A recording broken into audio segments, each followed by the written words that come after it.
Kandukur పట్టణాభివృద్ధిపై municipal శాఖ మంత్రి నారాయణ ప్రత్యేక దృష్టి సారించారు. సుమారు 20 కోట్ల రూపాయల వ్యయంతో పట్టణంలో జరుగుతున్న వివిధ అభివృద్ధి పనులను ఆయన స్థానిక ఎమ్మెల్యే ఇంటూరు నాగేశ్వరరావుతో కలిసి పర్యవేక్షించారు. ముఖ్యంగా దశాబ్దాలుగా పెండింగ్లో ఉన్న ఎంఐజీ లేఅవుట్ భూములను 22A నిషేధిత జాబితా నుంచి తొలగించడంపై మంత్రి సానుకూలంగా స్పందించారు. ఈ నిర్ణయం వేలాది మంది పట్టణ ప్రజలకు పెద్ద ఊరటనిచ్చింది. గౌరవ మంత్రి గారు ఈరోజు అన్ఎక్స్పెక్టెడ్గా వచ్చారు మన నియోజకవర్గానికి.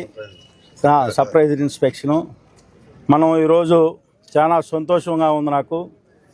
ఈ ప్రభుత్వం కూటమి ప్రభుత్వం అధికారంలోకి వచ్చిన తర్వాత మన మున్సిపాలిటీ 40 సంవత్సరాల క్రితం ఫార్మేషన్ అయినా కూడా ఎక్కడా కూడా డెవలప్మెంట్లు కానీ ఏమి పట్టించుకున్న పరిస్థితి లేకపోతే గౌరవ మంత్రి గారు నారాయణ గారు మేము ఎప్పుడు మన మున్సిపాలిటీకి అవసరం ఉన్నా ఇమీడియట్గా రెస్పాండ్ అయ్యి ఈరోజు మన కందుకూరులో ఇంత అభివృద్ధి జరుగుతూ ఉందంటే మంత్రి నారాయణ గారి చొరవతోనే సహాయ సహకారాలతోనే అని చెప్పి నేను గర్వంగా చెప్తా ఉన్నా.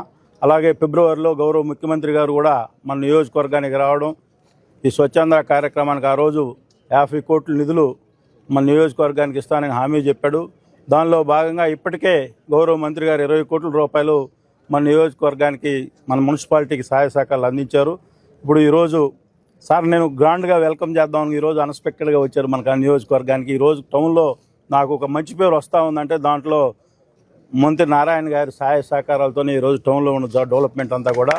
అలాగే ఫ్యూచర్లో కూడా ఆ 50 కోట్ల నిధులు అంతకుముందు ముఖ్యమంత్రి రామాయపట్నం పోర్టు దగ్గరకు వచ్చినప్పుడు 20 కోట్ల 25 కోట్లు ఇస్తానని చెప్పి కనీసం పట్టించుకున్న పరిస్థితి లేదు.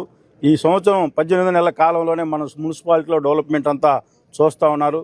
రాబోయే సంవత్సరాల్లో కూడా గౌరవ మంత్రి గారి సహాయ సహకారాలతో ఈ కందుకూరు మున్సిపాలిటీని తీర్చిదిద్ది కందుకూరు పట్టణ ప్రజల మనోభావాలను గెలుచుకునే విధంగా పనిచేస్తానని చెప్పి ఈరోజు మంత్రి గారు మన నియోజకవర్గానికి రావడం చాలా సంతోషకరం.